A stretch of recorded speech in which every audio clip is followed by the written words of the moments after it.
সংগ্রামী সাথী বন্ধুগণ, আজকের এই মঞ্চে গণসংবর্ধনা অনুষ্ঠানে এসে অনেক কথাই শুনতে পাই। আসলে একটা প্রবাদে আছে যে চোরের মার বড় গলা।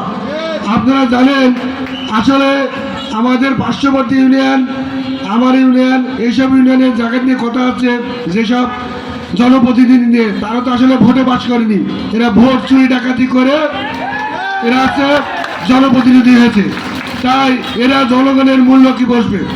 আপনারা দেখেন আমাদের প্রধানমন্ত্রী মাননীয় প্রধানমন্ত্রী জননেত্রী শেখ হাসিনা আজকে দেশের উন্নয়নের জন্য দেশ থেকে দেশান্তর, গ্রাম থেকে গ্রামান্তর ছুটে চলেছে।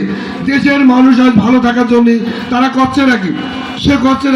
সে রাত দিন 24 ঘন্টা চেষ্টা করছে আজ আমার বাংলার কৃষক যাতে ভালো থাকে সেই কৃষকের জন্যে সে বীজের ব্যবস্থা করছে, সারের ব্যবস্থা করছে, ভর্তুকির ব্যবস্থা করেছেন।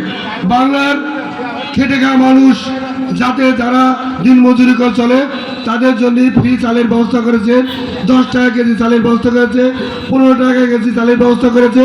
আজকে দেখেন আমাদের যারা বয়স্ক লোক তাদের জন্য বয়স্ক ভাতা, যারা বিধবা হয়েছেন তাদের জন্য বিধবা ভাতা, যারা গর্ভবতী ভাতা দিচ্ছেন।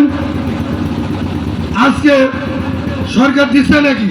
তারপরেও আজকে দেখেন আমাদের এই গ্রামের বিভিন্ন গ্রামাঞ্চলের লোকজন আজ অখুশি বা যারা পাওনা সেটা পাচ্ছে না। আসলে আমাদের সমস্যা আছে, আমাদের যারা আছে এরা সঠিকভাবে বন্টন করছে না। এরা সব কিছু নিজের লোক নিজে খায় আর নিজের আত্মীয় স্বজন দেয়। আর যারা টিসিবির মাল, সরকার টিসিবির মাল দিচ্ছে কিসের জন্যে? যারা মধ্যবিত্ত সমাজ, যারা চলতে পারে না তাদেরকে 430 টাকা নিয়ে 5 কেজি চাল, 2 কেজি তেল, 2 কেজি ডাল দিচ্ছে।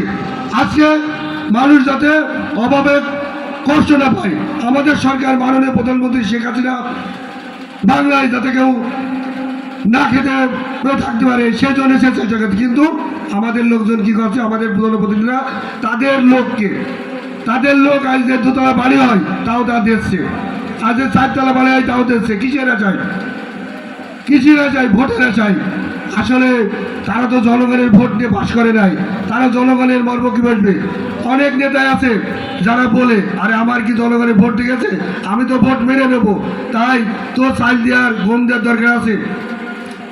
তাই আমি আমার যুবলীগ, স্বেচ্ছাসেবক লীগ, আওয়ামী লীগ এবং বিভিন্ন গ্রামগঞ্জের যারা নেতৃবৃন্দ আছেন, যারা কর্মী আছেন সবাইকে বলবো আজ থেকে এখান থেকে আপনারা শেখ হাসিনার বাংলায় যারা গম চুরি করে, চাল চুরি করে, আটা চুরি করে, কৃষকের ধান ভুট্টা চুরি করে, বীজ চুরি করে খাচ্ছে তাদের বিপক্ষে সোচ্চার হয়ে যান।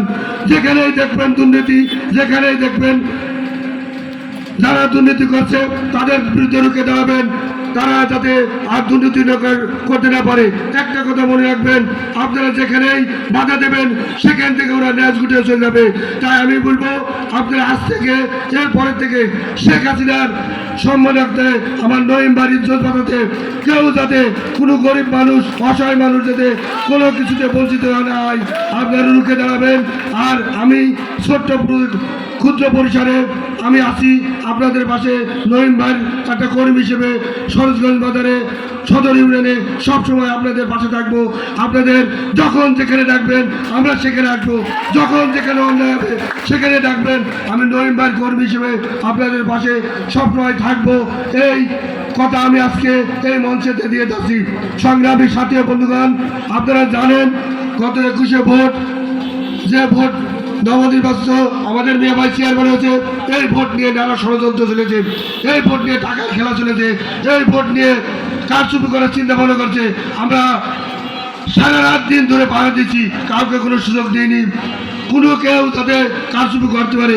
আপনারা যেভাবে আমার সাথে আপনারা থেকে এই ভোটটা করেছেন ঠিক সেভাবে এই দেশের এই সদর উপজেলায় কল্যাণের জন্য কাজ করবেন।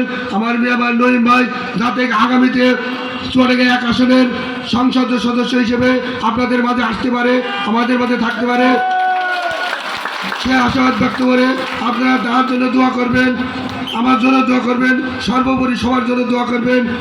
সর্বোপরি সবাই ভালো থাকবেন, সুস্থ থাকবেন, সকলের মঙ্গল কামনা করে আমি আমার সংক্ষিপ্ত বক্তব্য শেষ করছি।